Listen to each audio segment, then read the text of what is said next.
Welcome to Midstream Connect, featuring processing trends with a highlight in the Permian Basin. I'm your host, Heather Houghton. But first, we want to take a moment to thank our sponsor, DNVGL, leading provider of HSE incident management software to help mitigate risk. Just go to access.dnvgl.com. Midstream companies have mostly been able to keep up with production throughout the downturn.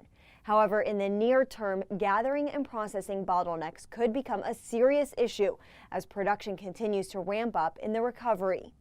Pioneer Natural Resources President and CEO Timothy Dove spoke at OGIS, New York earlier this month. Dove said, quote, "In production in the Permian, and especially for our growth plans, it's essential for us to stay ahead of the bottlenecks." He also mentioned that the basin needs to add a new gas processing plant every year. We spoke with Brazos Midstream CEO Brad Isles about how they are keeping up with increasing demand. Let's listen in. With production rising in the Permian, how is Brazos Midstream planning on keeping up? Around our system, we're seeing a tremendous movement to really multi-well pad development, whether it's three wells, 4 wells, 8 wells per pad.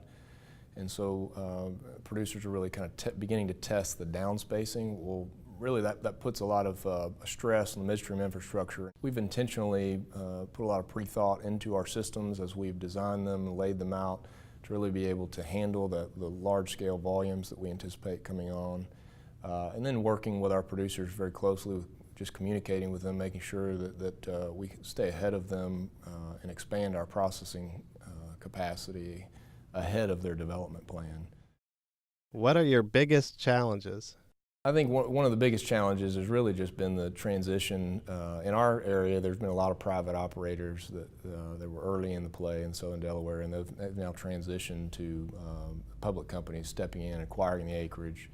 And so we know that's kind of caused some near-term drilling delays as they kind of get their hands around the position and re-permit for longer laterals and such. And so we think that's long-term a net positive for our area, but it's created some near-term challenges just in delays in the development. And we've tried to be responsive to that as we work with our producers and really work with them to make sure that we're where we need to expand our system for this new development plan, that we're prepared to adjust our build-out plan. What kinds of technologies are you considering to incorporate into your strategy? I think the biggest focus for us has really been less about technological improvements as it is just making sure that we have great communication with our customers. You know, a lot of the areas that we work in, as I've mentioned, are going to full-scale development. So for our success, our producer success, is really going to be dependent on our level of connectivity with them, our ability to stay ahead of their development plan and expanding our infrastructure. And so I think that's where we've put most of our focus on making sure that we've got streamlined processes in place where we've got open lines of communication, that we're hooking up production ahead of when it needs to be, that we're expanding processing capacity ahead of when it needs to be. Thanks for watching this month's Midstream Connect. I also want to thank everyone who made this episode possible. Be sure to catch us next month as we explore Texas midstream. Until next time, let's stay connected.